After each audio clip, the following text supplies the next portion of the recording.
I'm excited now to talk to you about the truly fascinating little piece of literary work, Benjamin Franklin's autobiography. We're only going to be talking about a slight little tiny section of it, but it is a very interesting section, and I think it has a lot to teach us.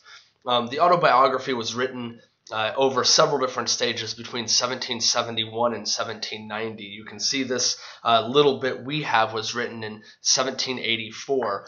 So Franklin was actually in his late 70s when he composed this, but it's discussing something that he did much, much earlier in his life. It's an interesting thing because it basically is documenting Franklin's attempt, as it says, to undergo the bold and arduous project of arriving at moral perfection. Of course, that's an absurdity because how could you even do such a thing? But of course, him being Benjamin Franklin, that's not going to stop him from trying. One big thing that's romantic about this work is just its desire for self-improvement. Okay, just like that constant striving, that unwillingness to settle for, something less than actually figuring out this whole life situation, trying to make yourself a better person. And he goes through and discusses multiple ways in which he tries to put together a good life. And as anybody who knows much about Benjamin Franklin knows, he succeeded in that. He was very successful as a diplomat, as a speaker, as a satirist, a writer, all sorts of different things, inventor. So obviously the things that he sort of came up with, they worked. The first thing that's really fascinating in here is just this list of virtues that he comes up with. He has 13 virtues that he itemizes here, and these are things that he's going to work on. One thing that's sort of fascinating is that because there are 13 of them, he's actually able to go through exactly 4 cycles in a year if he focuses on one of the virtues per week. So he'd have a week devoted to one, then he'd have the next week devoted to the next one, and he could go through 4 complete cycles in a year. The virtues that he comes up with, I think, are in some ways very obvious, but also very profound, especially the little aphorisms that he has. Temperance, eat not to dullness, drink not to elevation, silence, speak not what may benefit others or yourself, avoid trifling conversation, order, resolution, frugality. These things that he comes up with, there's a lot of lessons that can be learned just by literally just grabbing his list and trying to live your own life according to his advice, because there's good lessons in there. Some things I think that are particularly interesting is how he divides things in the order he puts them in. Notice that he separates cleanliness from order, that these are 2 different things. We often sort of lump those things together, but orderliness he sort of ascribes to just having everything in its right place, whereas cleanliness, it's basically, scrubbing the baseboards. He does declare that order is the one thing that he's had sort of the most trouble with, that order has just given him trouble his whole life. As he says, I myself incorrigible with respect to order.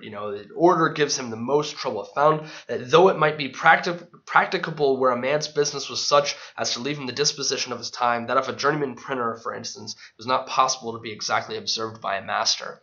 He then goes into this great description, which I think you should definitely revisit if you didn't read it super closely the first way through, where he's talking about grinding the axe. Okay, and this is in regards to order. So an axe, is really shiny on the end, but the rest of it not terribly shiny. So basically, going and trying to shine up the entirety of the blade of the axe, you're like, oh, it's hard work to shine it, and you keep trying to shine it, and then eventually you're just sort of like, well, I kind of like it not being shiny. You tell yourself that. You tell yourself that you like the axe being less than shiny because making it shiny was too much work.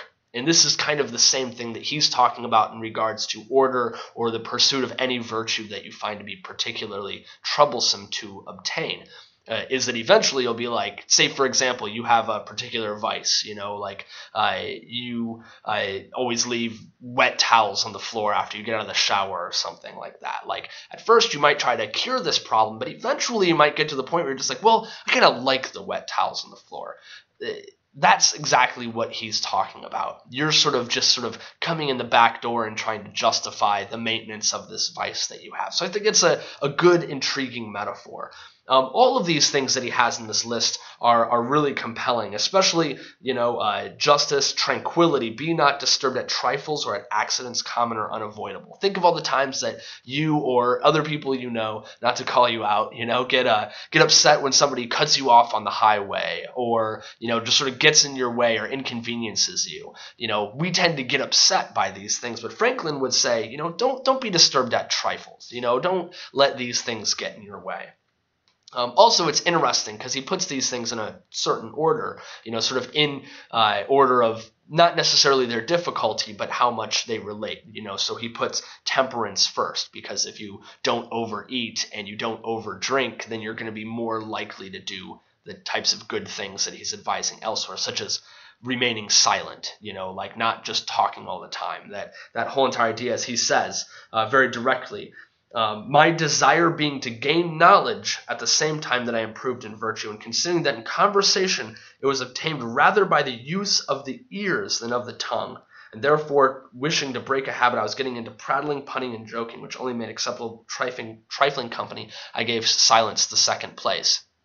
Basically, he's saying that he wants to gain knowledge, and knowledge is gained through listening, not through talking. So I think that that's an interesting type of idea as well, that when you're out in conversation with other people, are you the one who's constantly running your mouth, or are you just sort of sitting back and observing and allowing the knowledge to come to you? So there are a lot of lessons here. Also, in addition to that, he talks about how he breaks down his day in particular. You see, he gets up at 5 o'clock in the morning, he goes to sleep at 10. He has this sort of way that he sets up his day, which I think is really compelling, especially the fact that every day in the morning he asks, what good shall I do this day? I think that's an excellent way to start a day. And at the end of the day, before he goes to bed, he says, what good have I done today? So there's this constant sort of surveying of, his grander plan, rather than just waking up and saying, oh, I have to go to the post office, and I have to do this, I have to do that. The idea of what good am I going to do today, I think is a really helpful thing. And you can see how there's a lot of hopefulness, there's a lot of, optimism. And those are also sort of romantic ideals, this idea of, trying to, live a good life and, take into account everything and try to strive for self-improvement. So all of these things, are really excellent attributes that he has in this particular thing. And his honesty and the way he talks about them, I think, is particularly compelling. And also his willingness to quote other people definitely demonstrates, that humbleness, which he talks about, because he acknowledges that pride was one of his largest problems. And that's why humility is the last one on the list, because it gave him particular troubles to try to be humble, to try not to think that he knew everything or tell other people what to do or argue with other people. Instead saying that, hey, it's okay. I don't have to be right. This is just what I think. And I think that that's important for all of us to keep in mind, and all of us to sort of think about, that nature of pride and the nature of self-improvement and the nature of humility, and sort of look at all this and maybe, turn the lens back on our own selves a little bit and see if maybe, just maybe, there's a way for us to have some self-improvement.